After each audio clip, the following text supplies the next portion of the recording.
Welcome back to Ask Allison. Here's today's question. Any good book recommendations or resources on boundaries for therapists? I feel like I prioritize work all the time. I schedule clients at times I don't want to work. This question's awesome. First, I want to thank Therapy Notes for sponsoring Ask Allison. They are the #1 rated electronic health record system available today with live telephone support 7 days a week. It's clear why Therapy Notes is rated 4.9 out of 5 stars on Trustpilot and has a 5-star rating on Google. Therapy Notes makes billing, scheduling, note-taking, and telehealth incredibly easy. And you prescribers out there, yes, they also have ePrescribe. If you're coming from another EHR, they make that transition incredibly easy, importing your demographic data free of charge so you can get going right away. Find out what more than 100,000 mental health professionals already know. Use promo code ABUNDANT at therapynotes.com for 2 free months. So I feel like we have a lot of information and knowledge about boundaries as therapists.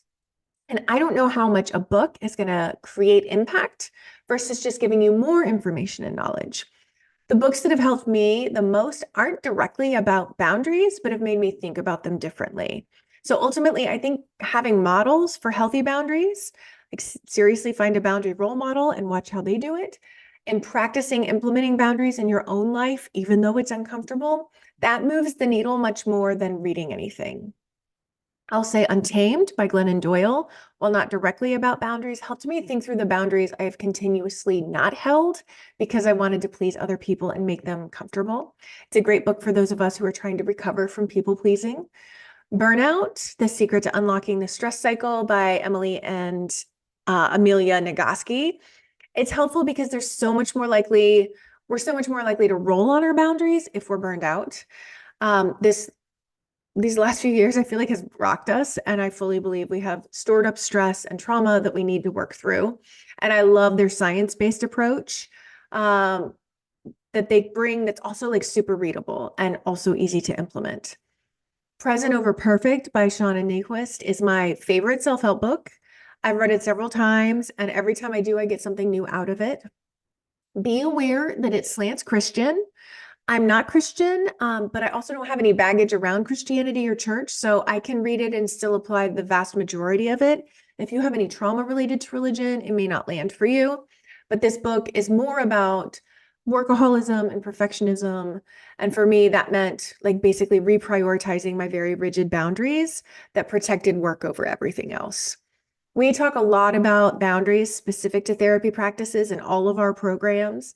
Everyone in our programs has access to a course called Build the Right Practice and a course called Private Practice Life Balance, where we speak explicitly about boundaries for therapists. Our program for full therapists, Limitless Practice, and our program for people growing their practice, Party Plus, both include individual and group consultation, and we talk people through this all the time. It's such a common struggle. Because most of us are temperamentally, we're givers, we're caretakers, and we ended up learning boundaries later on.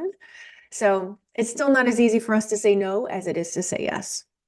I'll link to these programs for you as well as our free worksheet called You Can Have What You Want. Sometimes we have to go back to the basics and determine what we want before we can stand strong with our boundaries. So fill out this free worksheet with your gut reaction answers, not your cautious people-pleasing answers, and see what it brings up for you. I hope that helps. If you have questions for Ask Allison, then hit the link in our bio and there's a spot for you to put those in. Have a really great day.